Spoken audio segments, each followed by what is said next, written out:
Hey, what's up, guys? Welcome to the channel. We have some more bad news regarding UFC 267.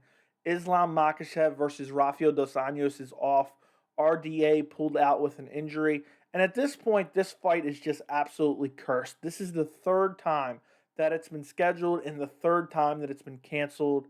The first time, RDA got sick and had to pull out of the fight.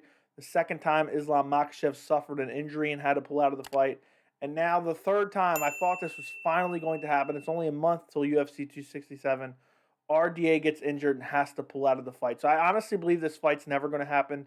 It's got a Khabib Tony Ferguson curse feel to it. And I think the UFC is going to try to find a replacement fight for Islam Makhachev so Islam can stay on that UFC 267 card on October 30th. And the reason I wanted to make this video is because I was looking through the rankings.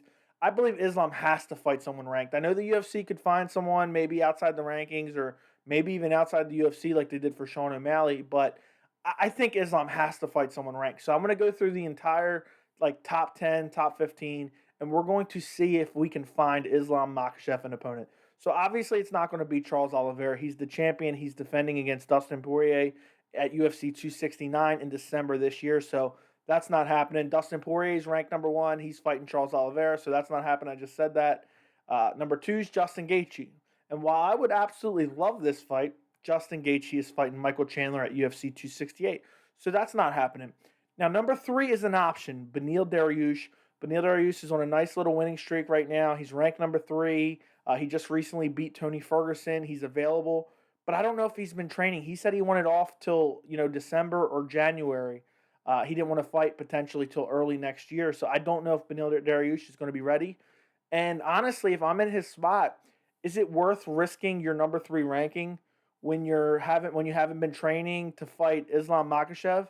I don't know if it is. And as bad as that is, it's just the truth. Why jump in on a short notice fight?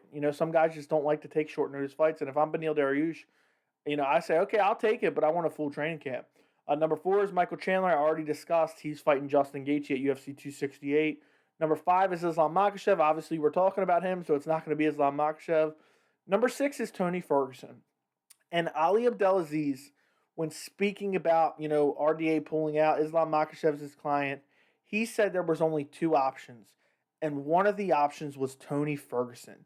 And Islam Makhachev has called out Tony Ferguson multiple times. There's been back and forth. There's history there considering Islam Makhachev is Khabib Nurmagomedov's teammate. But I am going to riot if the UFC books Islam Makhachev versus Tony Ferguson. Tony Ferguson needs a step back in competition. He's fought nothing but killers in his last three fights, and he's lost all three of them. And honestly, as sad as this is for me to say, what does a win over Tony Ferguson say for Islam Makhachev at this point? Everyone would expect Islam to win. Everyone would expect Islam to blow him out of the water.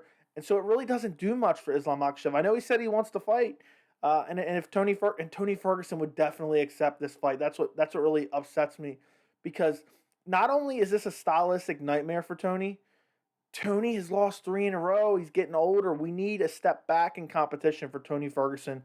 So I'm crossing my fingers that this Tony Ferguson fight does not happen. I'm really hoping. I do not want to see it. I'd rather them take Islam Makhachev off the card than see Islam Makhachev versus Tony Ferguson. Next, number seven is Rafael dos Anjos. Obviously, that's not going to happen because that was the original fight and he pulled out. Number eight is Dan Hooker. And Dan Hooker just fought just this weekend at UFC 266. And he won. He took some damage. And there is a history between Dan Hooker and Islam. And Ali Abdelaziz, this was the other option that he said Islam wanted, which was Dan Hooker. And I think there's a chance that this fight happens. But I don't know, does Dan Hooker want to stay that active? He took some damage. Is he going to be okay? I think there's a good chance. If I had to, really bet on someone in the top 10, if you told me someone in the top 10 took this fight, I would pretty much bet that it was going to be Dan Hooker. So I think there's a very high probability that this fight could happen. But it all matters what kind of condition Dan Hooker is after that 3-round fight at UFC 266. So we'll get back to that in a minute. Number 9 is Conor McGregor. He has a broken leg. That ain't happening. Number 10 is Gregor Gillespie. I don't believe he has an opponent, but I don't know if the UFC would match them two up. There's two guys that the UFC is really trying to build, and Gregor Gillespie's all the way down at number 10. No one really knows who he is. I mean, the hardcores do, but a loss for Islam to Gregor Gillespie would be terrible for his for his notoriety. Then you start to get outside the top 10. I really don't think any of these fights are going to happen, but Diego Ferreira ain't happening. He's injured. He just pulled out of a fight. Brad Riddell has a fight scheduled already against Rafael Fitzev. Arman Sarukian already fought Islam and lost. And also, he just fought, and I think he has cracked ribs or something. Fitzev obviously has a fight with Brad Riddell, what I just said. And number 15, Thiago Moises, they just fought. That's Islam's last fight, so that's not happening.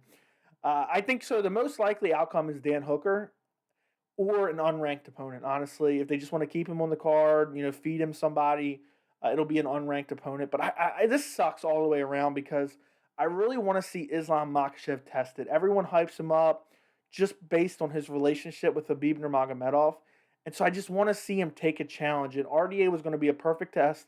If he beat RDA, he would fight one more time, and then he would get a title shot if he won his next fight.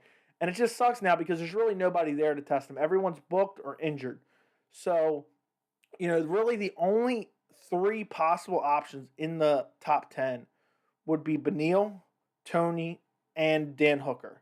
And I would cry if we see Tony Ferguson, so I'm not even going to entertain that anymore. The Beneil fight would be interesting. And if it was me making the fights and Beneil had been training and Beneil could be ready to go, my personal preference would be Islam Makhachev versus Beneil Dariush. Beneil has looked very promising. He doesn't get enough respect as it is. A big win over Islam Makhachev would be massive. Plus, that'd be a fun stylistic matchup.